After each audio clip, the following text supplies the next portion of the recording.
The first 3 weeks of the eruption here in Hawaii, crazy things would happen in the middle of the night. A new fissure would open up and it would threaten a new neighborhood. Thousands of people were evacuated from their homes. I started the Hawaii Tracker Facebook group to help people understand what's going on and get their questions answered. Hey, how's it going? We're live. This is Fissure 20. We had hundreds of people all throughout the neighborhoods sending in videos, articles, and images. We spent a lot of time making sure the accurate information gets out. This is live. Still lava moving. They weren't just sharing a story, they were helping their neighbor. If a family was being evacuated, a group would just jump in and help out. So it was huge. They were watching out for each other. Hello everybody, thank you for coming, thank you for the support from everybody. As we go through this, we're growing closer together as a community. When tragedies like this strike, you really realize how much you need each other.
How's it going, everybody? I'm Philip Ong, geologist. I'm here with Mr. Dane DuPont. We'll be manning our chats, taking you guys' questions. We'll be giving you guys a quick hitting update today, covering Kīlauea, which you guys are seeing here in a 3D model put out by the USGS Hawaiian Volcano Observatory. We're going to be, as usual, recapping the data and information that they've been putting out and trying to make it more accessible for you guys, so you can kind of follow along with what we think is really a grand natural showcase of geology in action and the land in motion here. So this is a 3D model that the USGS put out yesterday of basically taking a bunch of photographs that they captured while flying in a helicopter around the crater, and then they basically can superimpose it on a structure and make this 3D model that you can then fly around and zoom around. And so they put out this particular one that's actually focused on that little island that's right there in the middle of that display there. So let's let it loop again one more time and show you guys here.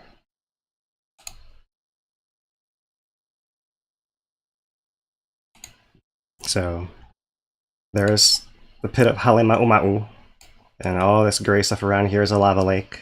You can see the smaller islands over here. We're approaching it from the south.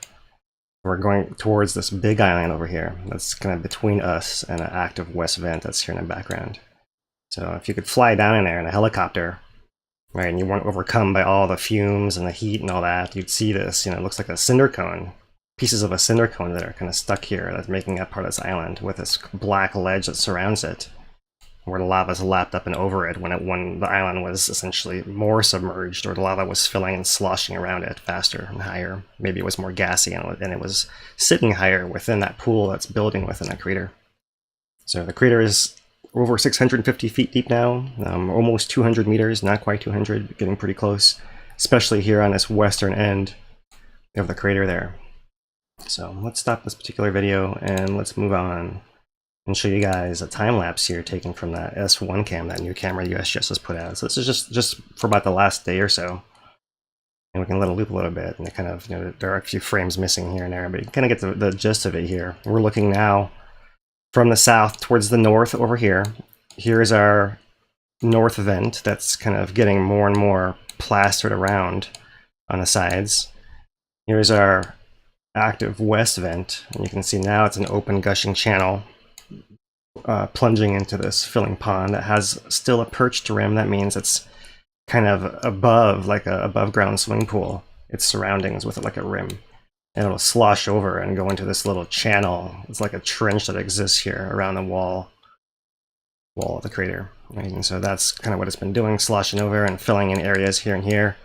It actually churns and circulates. It seems more so over here where it stays hotter, but everything behind this big island seems like it's kind of blocked off from that main circulation. And so you don't see it actually going. So let's play it again here. And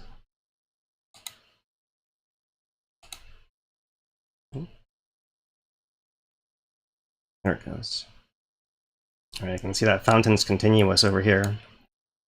On that west side, you can see movement, and it's a lot easier to see in the dark. Right? It sloshes over from the sides, and a little bit of overturning, but pretty stagnant on this southern end over here. And just to reorient, that north vent is pretty close to north, and this is pretty close to 9 o'clock on our dial, so that's kind of more or less our direction there that we're kind of looking. And you see that this is that 800 meter elevation rim right in there, and it's a little higher up, so we're looking way down in the crater to see this. So that's a really great angle that we have from USGS here. So that's what the camera is showing here, and we'll move along and we'll show you guys what that looks like in a thermal. And I just kind of moved to the zoomed in thermal version here, and you can kind of see that this cone is growing upwards and then it collapses down. And USGS actually reported there was a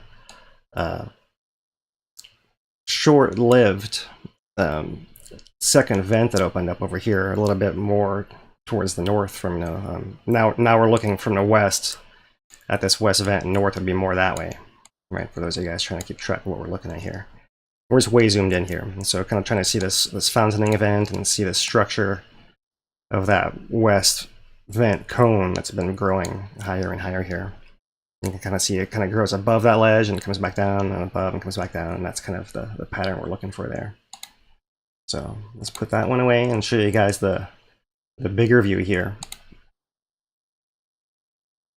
Right, so this is a little bit slower. This is going back from last week now. So just for the last week, you kind of see the island about a week ago was still drifting position until it finally blocks off the flow. And so now we have this beginning to be stagnant back end. It's still overturning here and there, right? As the crust breaks apart and lava pushes up, that'll squeeze up in between and resurfaces it. Right? It's not doing that right at the islands, but it's doing it everywhere around those little islands, which are plenty of them, right?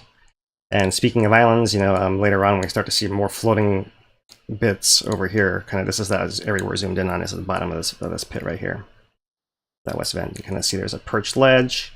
It's spilling lava over this way and occasionally coming over that way. And our north vent is over here. It looks like a dark horseshoe shape right there. And so you can kind of see the lava comes around it from the side this way, and it's coming around from the side that way, and it seems like it's almost meeting over there. And in fact, it seems like the cone might actually possibly lift up a little bit. It's hard to really see that. We'll have to zoom into that and see it as it goes on over the weekend here exactly what happens. But one interesting thing to think about is this north vent is made of spatter and cinder also. And so that's the same thing that this island is made of, and that's what made it float. And so if the lava could come in And one thing the lava often does is it'll go at the lowest possible place, forms a crust, and then inflates that lava flow. That could be happening in lava flows along this border over here. So possibly it could wedge itself underneath there and pick it up. We might see that spatter mound moving a little bit, wiggling as the lava goes around it, and then that last upper piece of it. And we'll be interested to see whether any of that stuff actually floats or freezes in place or what happens with that. So we'll focus more on this in the future here, as that'll be interesting to see what happens there. And it's slower than we thought would happen, but it's kind of still happening, although now by overflows from this perched vent up here.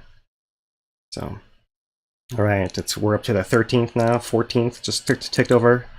So you can see it's really stagnant back here. We see a little bit of overturning, a few little breakouts along the edge right in there, but really not a whole lot compared to what it was before, right? This is the early on. Now we've moved back to a week ago. A really drastic change there. That looked early on, so it seems like it's really thickening and hardening in there, and it's maybe it will stop overturning as much and just stick along the edges, right, as opposed to what we saw a week ago. So kind of fast forwarding here more quickly, back and forth and back and forth. We're still seeing that overturning happening in areas like here and here and here, but not so much in this back sliver right in there. So that might be the core of that hardening crust over there. Interesting, directly opposite that west vent, kind of on that eastern side, really, right? And south, I guess, would be more over here. All right, so let's put that one away for now. And we're gonna save that one for later. And so we will show you guys quickly the deformation data here. And maybe I will reload this quickly to get the most current information for you guys, because that made it more interesting. So we have here our tilt plots, and let's zoom in on it a little bit.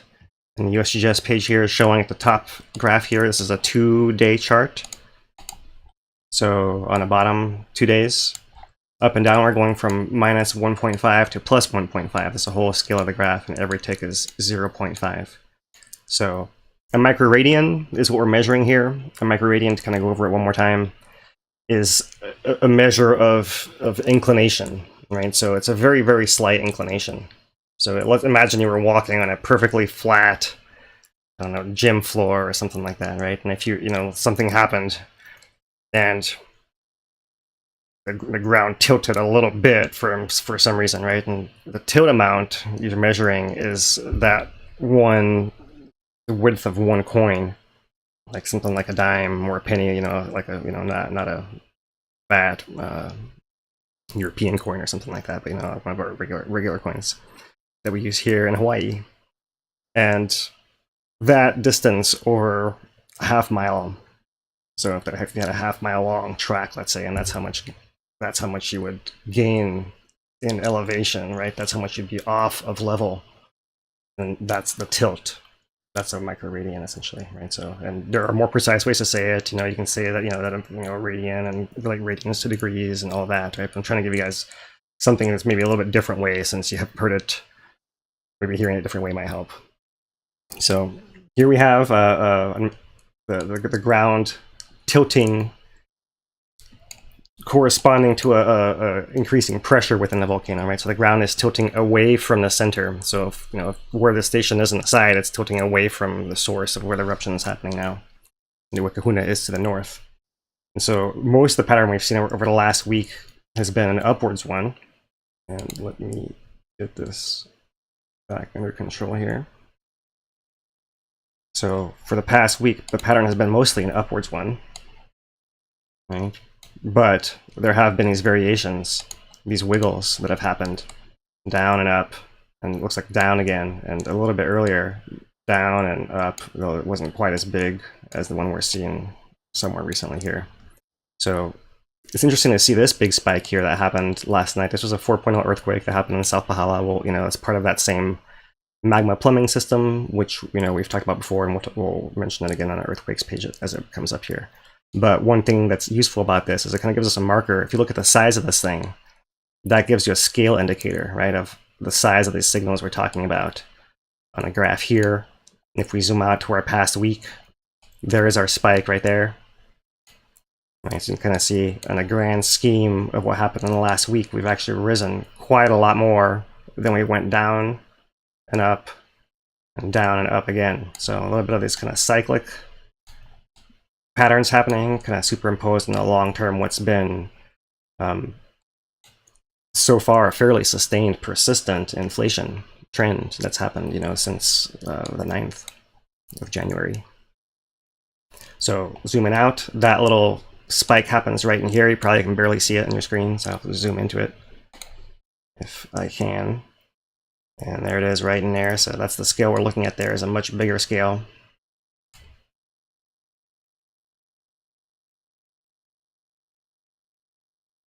Now this chart is showing minus 20 microradians, minus 10, 0 for every tick mark is going 10 microradians. So that initial drop at the eruption that happened on January 20th right here, that big exhale, think of it almost like an exhale, like, the ground is exhaling.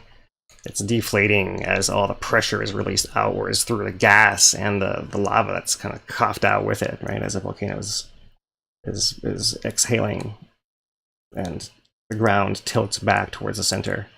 And then this is when the vent got submerged and it forced a change in reconfiguration. Now the west vent's been sustained way longer than that north vent ever was, and so it's clearly there's an open pathway to that west vent established. And it might have taken a little while, but after kind of built slight pressure here, which was very small in scale compared to the size of the drop at the initial part of the eruption, then it kind of came back down.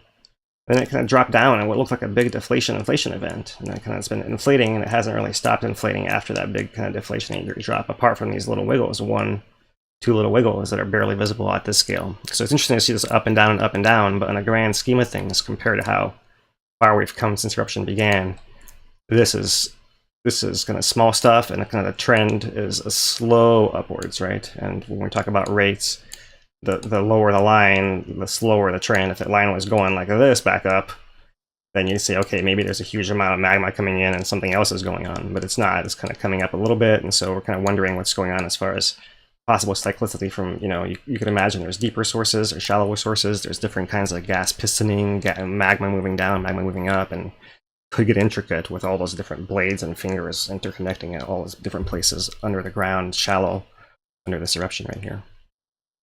So that's all we'll look at for the deformation, and I'll show you guys the earthquakes here. I have highlighted, and it's kind of the bluish over here, the magnitude 4 that happened yesterday. It was deep, 34 kilometers down. It's over 20 miles down, and that's part of that same cluster that's been happening. There is a little bit of a closer cluster to the Kīlauea side of things over here, but it's still deep down. Maybe showing that there's a response of the hot spot to the withdrawal of pressure, eventually all the way up. I don't know how long it takes. We showed you guys a diagram last update, how you actually got to go all the way down 30 kilometers and then you got to come all the way over 30 kilometers to get here where this signal is occurring. And so it was one that was unusual in the sense that it was felt not only on the island but other islands as well. And so you can see, I'll zoom in here a little bit. There have been more earthquakes. I'm just showing you guys the last 24 hours for now. You can kind of see there's been a cluster over here. And it's interesting that this is kind of the southwest rift of Kīlauea over here, right? But still deep down is a thing, right? We're not close to the surface where we'd expect there to be lava coming to the surface straight up. And if that were the case, we'd expect the earthquakes to be getting shallower, which they're all deep down. Look on the side, they're all at the 30 kilometers depth, and without exception here, right? And the biggest one since that 4.0, there's been a 2.6. A 2.7, a 2.5, and that's about it there.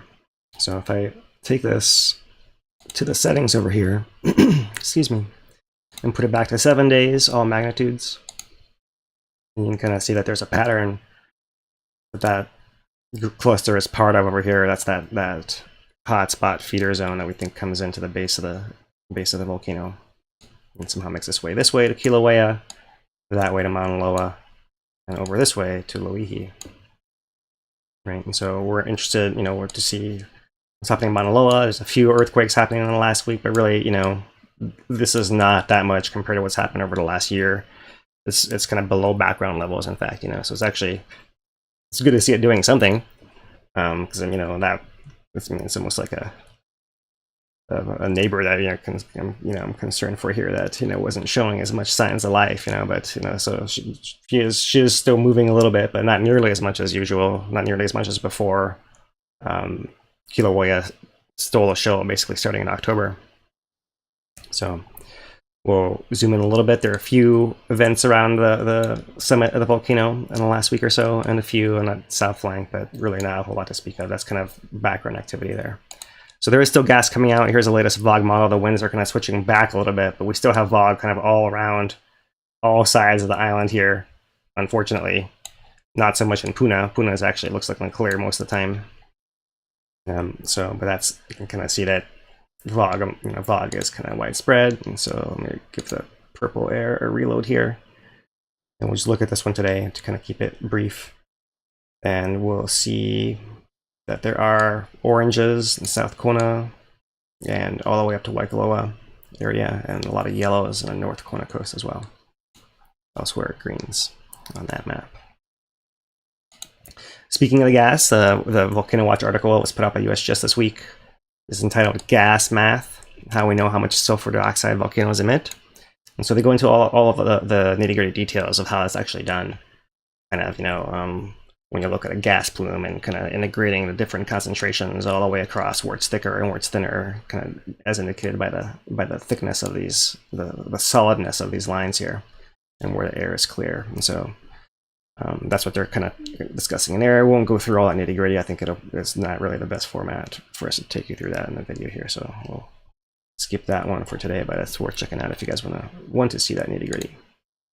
As far as what's been put out photographically, here is a picture of that western vent. This one was taken yesterday, 7:15 a.m. local time. You can kind of see that it's kind of was building this spatter cone all around, and that's the parts that are falling in, is these upper parts that are kind of where it gets too tall, it falls back in on itself right there. But you can see there's a steady lava channel pouring in here. No longer do we have any kind of dome fountaining or anything like that, but just kind of straight pouring in, and that's what's feeding that eruption right there.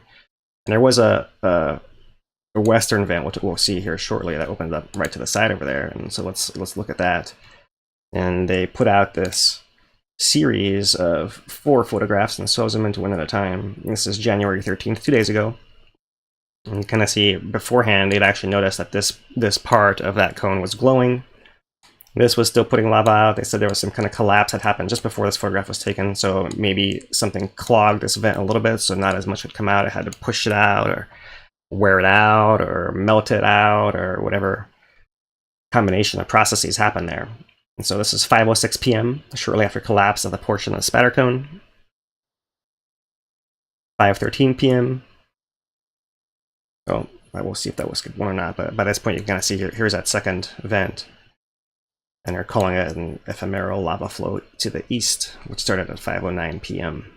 So it's been going 4 minutes by this point in time. You see it's kind of building. Maybe it's hard for you guys to see that, but it's kind of building a small lava flow here at the bottom, a little lava delta they called it, on the outside in that trench below this perched rim that most of the lava is going in this way. So it's interesting that it came out the hole on the side and it kind of went and filled in this side more so than filling in. So the actual pond had a decrease of lava going into it, since it diverted out of it a little bit over here. So that was the 5:13. Let's see, this bottom one over here is 5:24. Waning, so it's dying off. You can see the lava flow is a little bit bigger over here. You're going to see it red all the way to there, for sure. It's kind of not the best angle, but you can see it's actually happening there. And 5:27 inactive as of 5:25. So it went from 5:09 to 5:25, 16 minutes is as long as it lasted. Temporary kind of blockage, and by that point in time, whatever it was, apparently, that's interesting. It started glowing beforehand, so lava was already possibly using that other vent, sloshing in there as it rose for whatever reason, whether it's extra gas or hotter temperature. That's kind of things we're kind of waiting more insight from USGS. And so there it is. That's that description of the sequence of photos. And we'll move on here and finish off the pictures real quick, and then I'll turn to Dane and jump in with some questions before we finish it off. So kind of just more of a zoomed in here. You can kind of see how the lava's globbing on. It's accreting, you know, layer on layer. It's making almost like a smooth lava surface. And then over here, it's where it lands more in chunks. It's cooled in the air and it's just falling like a gravel almost, right? That's the tephra, cinder, and spatter. And sometimes that stuff falls hot enough that you can feed a little dribble of kind of spatter lava that can kind of go down the side, and you know, that's kind of thing that builds these cinder and spatter cones, while at the same time the lava is gushing and trying to keep that hole through it open, that gash in the side open. So there is that, and one last thing here on Kīlauea before we kind of wrap it up on Kīlauea and take some questions. The thermal maps during the summit eruption put out, so you can kind of see sequence here: December 21st, 22nd, 23rd, 26th, 28th, 30th, January 5th, 7th, and 12th. You can kind of see the area increases, and north vent shuts off, the west vent changes shape. We actually see that those lower hot spots, right? You can kind of see that one's interesting right there. Early on, that lower fissure when it was still visible over there.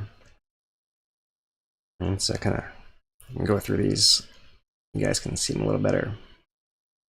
21st, 22nd, 23rd, 26th, 28th, 30th. You can see the islands moving around, rotating. January 5th. There's our dome fountain over here in the west. And our crust is still overturning and hot. January 7th. And January 12th. You can see how different it looks over here on that east and south side. So that is that, and kind of just to, you know, finish off to make sure you guys know this information is all coming from the USGS Hawaiian Volcano Observatory. You know, for those who have asked, I do not work with USGS. I'm independent. I'm trying to interpret what they're saying and help you guys to make it more accessible, because it's something we've been watching for a long time, and it's just more about involving you guys in the process too. So here we are.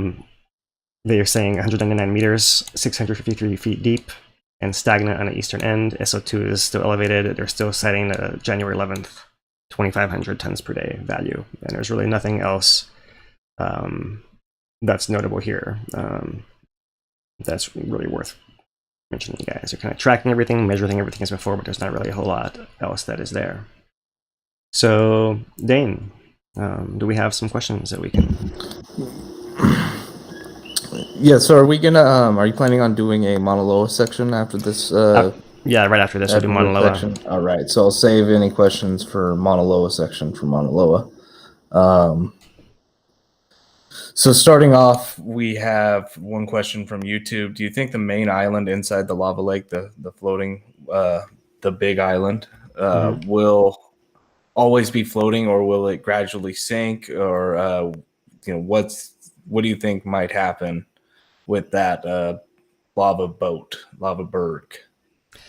I would expect it to actually just freeze in place there now that the crust is attached to other places. You know, I mean, it all depends on that supply rate and eruption rate, how much lava is coming out at a time. If it starts gushing 10 times more than before, then all bets are off. It could dislodge again and come free and kind of float across. But otherwise, it seems like it's kind of stuck there. It's interesting to think that the lava that's coming out of that plunge pool that's going in there must be going towards that thing, and it might be kind of possibly eroding its base to some degree. And that could keep it from being attached and make it wiggly if it can get eroded from below. That's one possibility, but that all depends on how long it goes and how much bubbly lava you can get over there, right? Instead of it kind of just sinking down and just filling and just mixing and getting cooled off by, you know, there's a whole lot more lava there to cool off the lava coming in than it used to be before, right? So, you know, even if it is only 10 degrees or 20 degrees cooler, it's still going to be something that's going to pull heat away and kind of start to chill that lava. So it's really interesting to see. But, you know, Kīlauea Iki is a crater that many visitors to Hawaii Volcanoes National Park have visited, and you kind of, if you look out at the surface of now the hardened lava lake, you do see big chunks of what are essentially pieces of the cinder cone that slid in there and froze in the mid, sticking out of the lava lake. Right, and there's some that are kind of submerged where the lava had actually covered them, and the lava, as it drained and cooled, receded, it draped over them.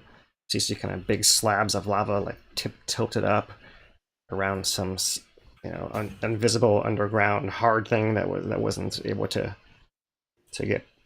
allow that crust to sag down. So that you know, that all depends on that kind of dynamics. You know, you might see that kind of, those kind of features, big slabs tilting over. It all depends how it actually cools in the process of it, but I won't be surprised if it's sticking out. It's sticking out, was it 8 meters, 20 over 20 some feet?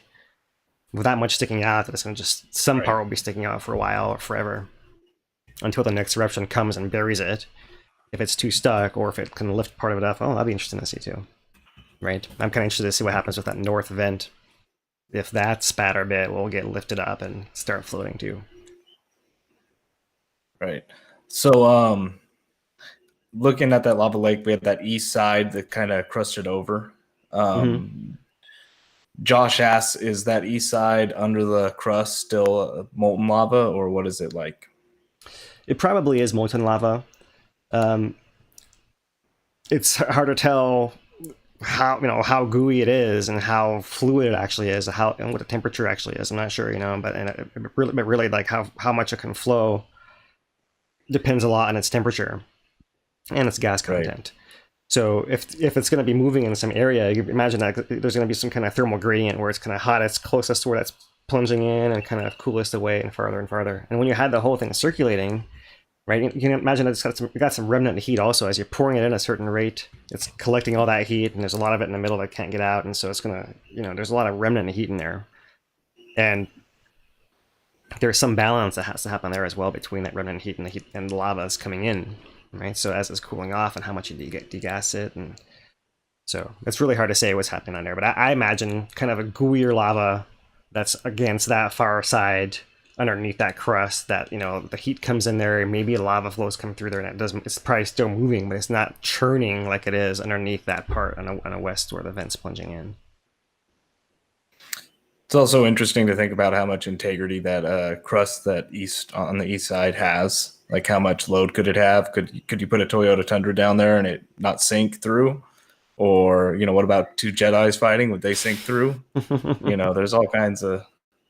That's always one we keep getting is, what about how hot is it on the island? Could two guys go down there and do a gladiatorial thing? But, yeah. So this is, I think, a general question. It's about the lake and the surrounding area, but they're asking about the smoke flowing out from the ground. So I'm thinking that they're meaning maybe fog, maybe just steam, right? So it might be worth just, can you address the differences between the two, and how they look visually, and let me see if like I can spots that steam, that spots that are straight fog. Right. So it's let me see. I'm gonna put this map up back on a screen here and see if maybe we can use this to help.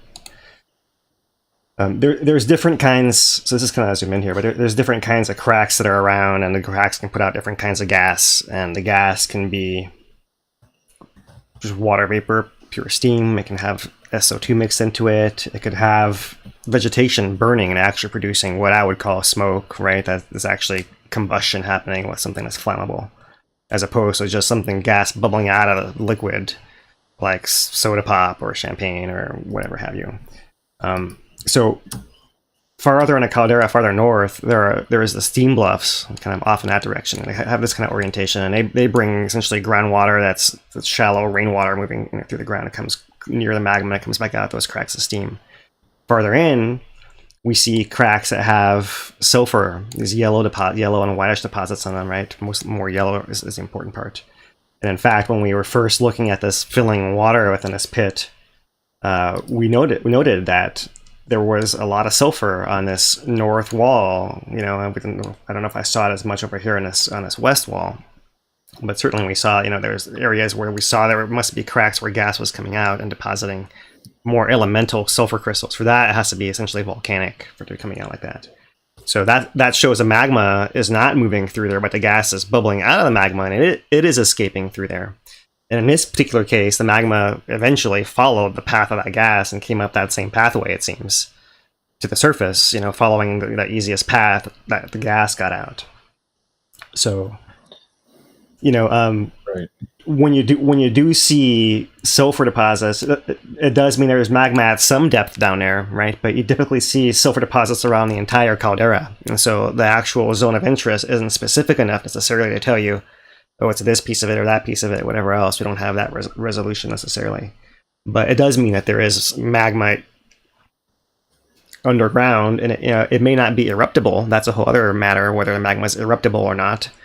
Is a term that volcanologists will use. If it has enough gas and heat to actually remobilize, or if something needs some other magma to come and push it out of the way, like you saw in some previous eruptions, like 2018, and maybe 1960 and 55 as well. You actually see magma remobilized that has been sitting there for a while with these new eruptions. So. All right. Yeah. So this one's about the Pahala earthquake, right, that we just had yesterday, the magnitude 4.0, I think 33.8 kilometers down yesterday evening. So they're asking about kind of the connection to Kilauea there, and how does the Southwest Rift Zone, fit into that model? Okay, so let's see if I can find the model, ideally. I'm rephrasing the question, but that's, I think, what they're after on this one. All right, so this diagram that we showed you guys before is kind of all shallow stuff, geologically speaking, right? Shallow being 10 kilometers down, because the earthquakes we're talking about happening in Pahala are happening down at 30 kilometers down. So I'll have to see if I have that one still out here. I maybe don't have it, but maybe I can find it.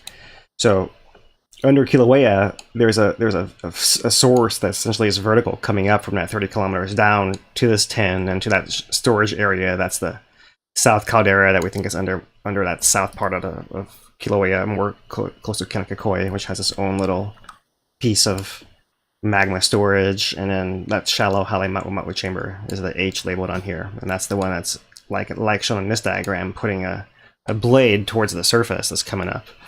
And that's what's feeding the eruption, which is just kind of then pooling in a, now 600 meters. So in that case, it would fill half of the 200 meters, right? So it'll fill 1/5 of that scale of 0 to 1 in there. Is how deep that lava is in there. Something like that, yeah. Yeah. So the Southwest Rift is shallow also, between 1 and 3 kilometers, no matter which way you cut it, whether it's cracks that are shallower or where the earthquakes actually move it. And so there is this whole pathway over here, and maybe I'm give myself a little bit of white space over here and try to draw quick, because my thing is, let's see if I can make it not disappear. Okay, so when you have Kīlauea, it kind of slopes down to the ocean, and it has its south flank that moves, right? And sea level would be somewhere in there, and then so this piece of land is the one that's moving that way relative to the top of the volcano. And the caldera could be up here, and that could be the feeder source, and that could be the shallow chamber, and that could be the deeper chamber, and et cetera, right? Kind of we're looking the opposite direction here. So there's this big scallop over here to the side that is mirrored on various scales, and so it actually can go deeper and deeper and deeper, right? And so that whole motion of the whole side of the island can be possibly producing a pathway at depth for the magma to move from this area of, let me clear it off here. So, and then let's go back to our earthquakes. Right, so the top of that crack runs this way over here on the Southwest Rift, and it's got the south flank over here and the Southeast Rift that we talked about more frequently, but it's got a piece over here in the Southwest as well. And so the bottom of that crack, there's some structure of how the island moves, because Kīlauea is on top of Mauna Loa. Mauna Loa has a similar kind of scallop over here, right, that this thing is under as well. So somewhere in that series of pathways, we think that it gets from here to here, kind of along a flat plane somehow, but we really don't know. The magma doesn't have to produce earthquakes when it moves. If it's just moving through like a steady state kind of thing, maybe it won't do that. It's more about when it comes from, let's say, somewhere wider or somewhere narrower, or somewhere narrower and somewhere wider. You might have different kind. Might have more earthquakes that are what we consider regular short period earthquakes. Maybe if it gets narrower, and if it goes wider, you might get more long period earthquakes, as you kind of have a different depressurization wave that has to work out there, and it might create a harmonic. I don't really know. I'm kind of just theorizing, the kind of things that might actually happen down there. So, all right. So this will be I think the last question for this round. Rob from Facebook asks if you can tell them the difference or explain the difference between a normal slow slip earthquake and a volcanic activity driven type seismic activity. So a slow earthquake is something that doesn't register as an earthquake at all, and it's just called a slow earthquake because essentially, in the end, you end up moving the ground as much as, and you release the same amount of energy as you would during an earthquake, but it might happen over the course of several days or a few weeks, and so it's more like a creep event, or I like to say it, the slump event. Sometimes that's kind of called slumping. That's what that kind of more of a slow movement that happens over the course of like a day or something, right? Or a few days, rather than over the course of a few seconds. So that's the only difference there. But yeah, if you actually could look on GPS, you'd see the same kind of offset as if the thing had been earthquaked apart and dropped up or down or moved south or north or what have you. So in the case of Kīlauea, those slow earthquakes are known to happen in this area over here, I believe, and over here as well, right? And they happen with some periodicity before, but I'm not sure. I haven't heard any new information about when it happened last. So, all right, yeah, that will do it for this round, and we'll do one more round of questioning at the end. Yeah, so if you have any more questions, go ahead and put them in chat, and we'll get those try and get those answered. Yeah, and we're brought to you guys by Hawaii Tracker, hawaiitracker.com. So check out our website if you want to help us build our viewership there to help us out. Yep. So we will switch to Mauna Loa, and we'll look at the Mauna Loa volcano update first here. And these come out every week, but we don't cover them necessarily because there's actually a lot less activity in Mauna Loa, and there's been so much happening in Kīlauea and so much to get through that you've had to even do long updates to even try to keep up with everything coming out. So, but the summary of this is Mauna Loa is not erupting. The rates of deformation and seismicity have not changed significantly over the past week and remain above long-term background levels. The ongoing eruption at Kīlauea volcano is not affecting Mauna Loa. That's the summary.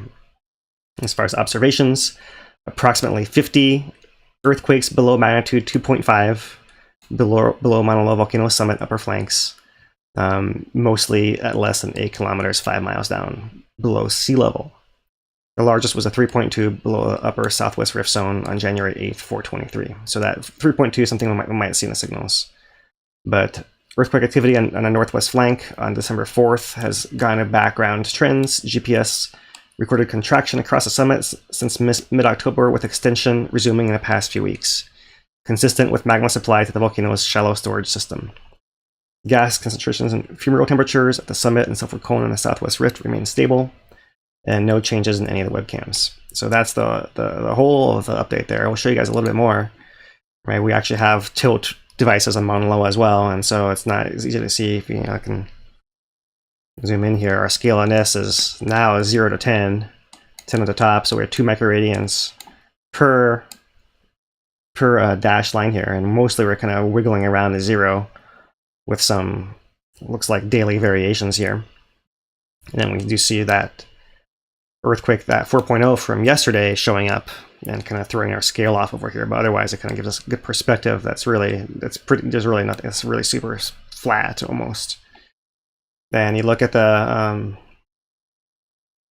this one over the last month, maybe a slight downward trend after a slight upward trend, but really, it's within 1 microradian of where it was a month ago, and that's pretty stable, right? And that goes in both cases here, and there's that earthquake again showing up again. As far as the GPS, that's a little bit more interesting.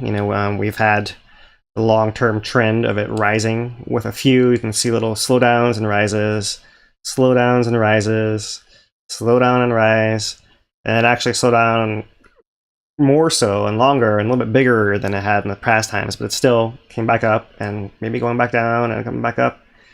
And this event here is that kind of Kawiki earthquake swarm that happened northwest of Kīlauea summit that seemed to be an adjustment between Kīlauea and Mauna Loa that maybe give Kīlauea a little more space and Mauna Loa as well, so that Mauna Loa is able to kind of exhale a little bit, so to speak, right? Rather than over here, this is the inhaling magma coming into the summit. The long-term pattern, still magma is coming in a summit, right? But it's taking these short little exhales as it does that coming up, and that's normal.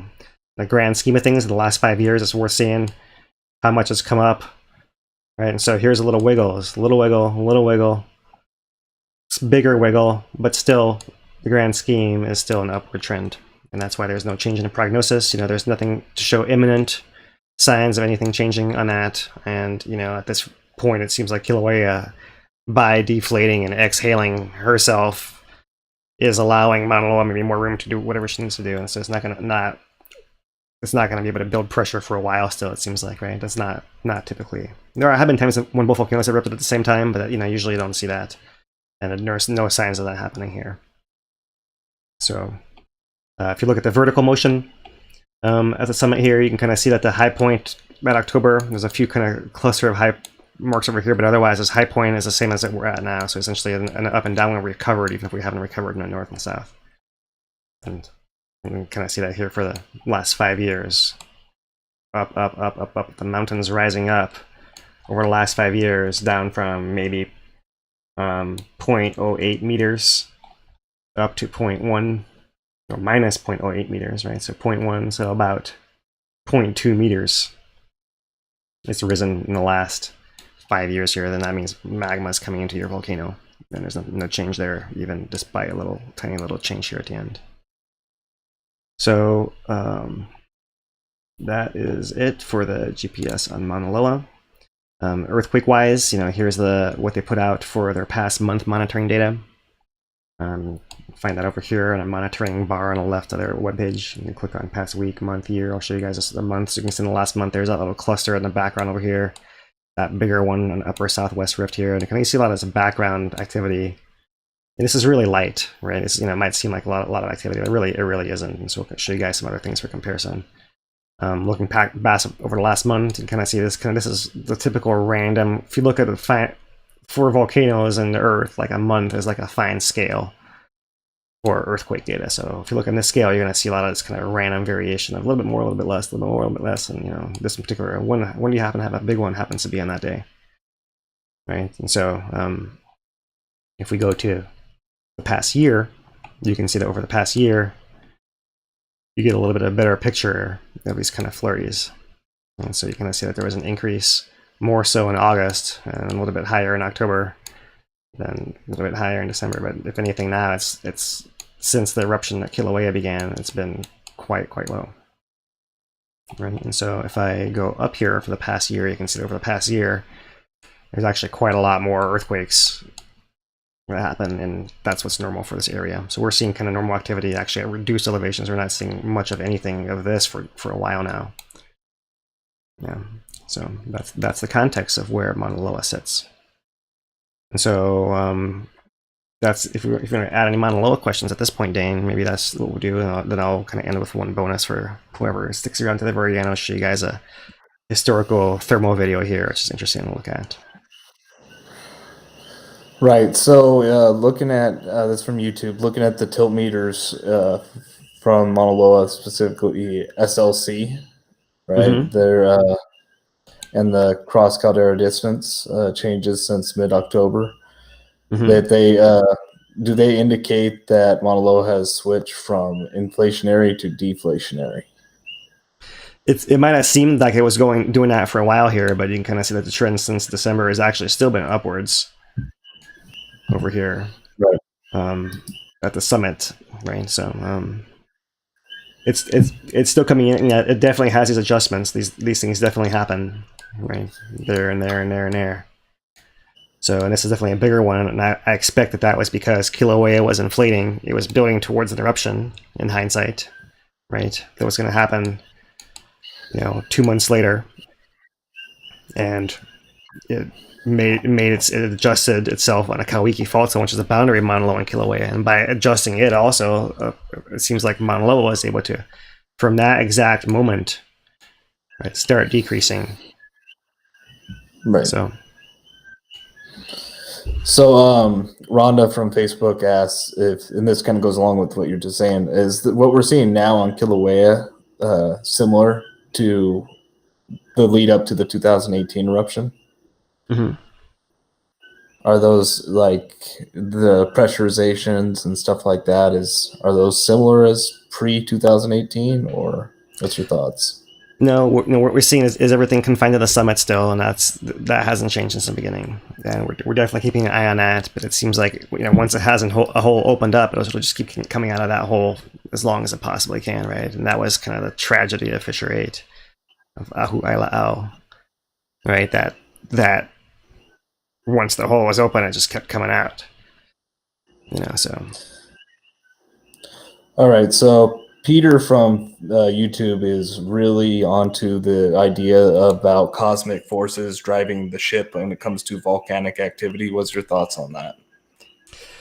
Well, that's not the prevailing theory, and when you actually do math on the physics of the forces that we know, I'll say that we can calculate, right? There's always that they are tiny in comparison. They exist, they're real. I'm not saying that they're not real. They're real, but the magnitude of them is much smaller than the magnitude of the heat that's still inside of the Earth, and the heat inside of the Earth is what's driving all the activity.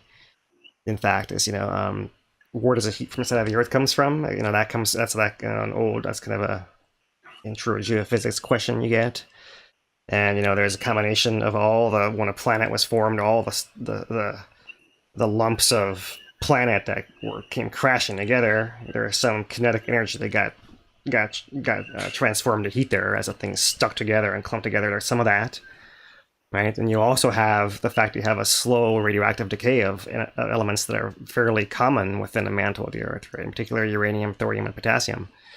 So that kind of keeps like the slow burn going. So when you have a lot to start with, and you can kind of keep a slow burn going, you can kind of extend it back over time, right? And that's kind of something that's been an issue of contention for a long time. Actually went back, in the early days. One of the arguments about the age of the Earth had to do with, it couldn't possibly be the age that people said it was, because it should have cooled off and hardened completely solid by now, and you had to actually account for the radioactivity keeping that slow burn going to kind of keep that heat going for long enough. And so when you measure the forces of that, the upwellings and the sizes of eruptions and the calculate the forces that must drive them to, there's areas like there's a huge Pacific plateau, that hundreds of millions of years ago, that were just massive amounts of eruptions happening, all like neighboring islands all across the Pacific. And what's happening now is really puny in comparison. Right. Well, that kind of does it for me on let me check one more time on Facebook, just make sure we got them all. What year did they both erupt? 1984 they both erupted. Yeah, that was the last time. Take that one. Yeah, last time. Okay, would a strong earthquake be needed to significantly increase the flow of lava into the lake? I actually like that one. A strong earthquake could increase it if it were to, let's say, open a pathway from where the magma is coming from to where it's going. That could happen. Or it could pinch it off entirely. It could go the opposite way too. It depends on why the earthquake happened. But no, it's not needed necessarily. You have an open pathway. You could just have fresher magma coming in from below. Let's say that the South Caldera suddenly releases a new batch of magma that comes all the way up into the upper Halemaumau chamber. And then it becomes essentially a little bit more gassy and hotter, because the deeper it is, the hotter it is. And so you're bringing hot magma shallow, right? Then that's how you could increase eruption rate. Is another way that could happen, and possibly more likely way.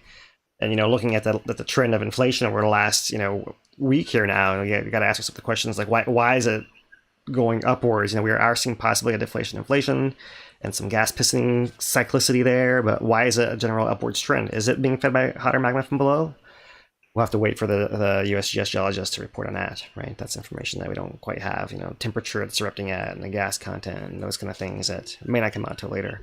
It's not critical for it to come out immediately now because no one's life's at risk, right? No one's house is at risk, and so they can just catch up to that work when it can, right? Yeah, like the eruption prior to 2018, a lot more casual about it. But at times, right? Right now, yeah. Gotta step in and say, you know, that in the early days, you know, Kalapana, Kaimuru, that was tragic. Oh yeah. You know, and then it happened a little bit in 2010. There was only 3 houses in 2010, you know, and of course Jack's Lava House and all that, but still, you know, not to diminish, you know, Kalapana peeps, you know. Yeah, definitely hear you guys. All right, well, thank you. Yeah, I got one just kind of bonus treat to kind of before we say our goodbyes here, and you know, let you do your bit here. And that's just something that I wish I had shown the last time, and you know, I got prompted by memories of this that was elicited by this release of USGS yesterday, right, when I released a history of the lava lake. And so I wanted to bring up this thermal image that they released January 7th, 2010, right? So we're talking about here, it says 11 years ago. And so I'll play this, and you guys can see a huge upwelling on the south side of the crater, and it's pouring down a giant hole here, Halema'uma'u, to that bottom hole. And then here, 6 days later, they flew back over with the thermal camera, and just 2 glowing holes.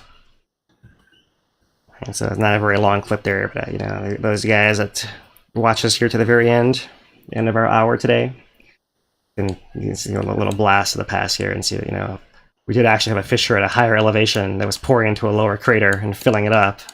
And eventually that thing receded down, and eventually the whole thing filled all the way back up. So that, you know, was over a direct source. If your hole opens big enough and you have enough pressure, then that's what it can do. Extreme case, but we don't see any signs of that necessarily happening. It's just kind of coming up. It's just, you know, the gas amount going down, and it's still fun to look back and see the differences of what this looked like back in 2010. So thank you guys. Pass it over to Dane here. Yeah, it's a great way to end right there. That's pretty insane footage. So if you appreciate this type of content, you know, Philip puts a lot of time and effort into, you know, making this happen. We put a good amount of time into keeping Hawaii Tracker running. If you like to support that kind of work, that kind of community, best ways to do it is just to share this video right on social media. We don't have an advertising, you know, branch of Hawaii Tracker, so we just rely on our viewers to help get the word out. Second way is to become a member on hawaiitracker.com. It's an alternative social media site. Very much, it's like Facebook, but it's not Facebook, right? And become a user there. Third way to support us is to support this channel directly by making a donation on hawaiitracker.com/support, right? And those donations go a long ways to help us keep going in times where the volcano is not, you know, going crazy, especially when it's kind of quiet, to be able to keep doing these types of productions. So we thank you all. You know, give the like button a slap, and I'll pass it back to Phil. Thank you guys, mahalo, for joining us. Have a good weekend. We'll be back on Monday to give you guys another catch-up update on what's happened over the weekend. And, you know, still don't know. We'll just watch and see. So for Dane DuPont, I'm Philip Ong. Aloha, you guys.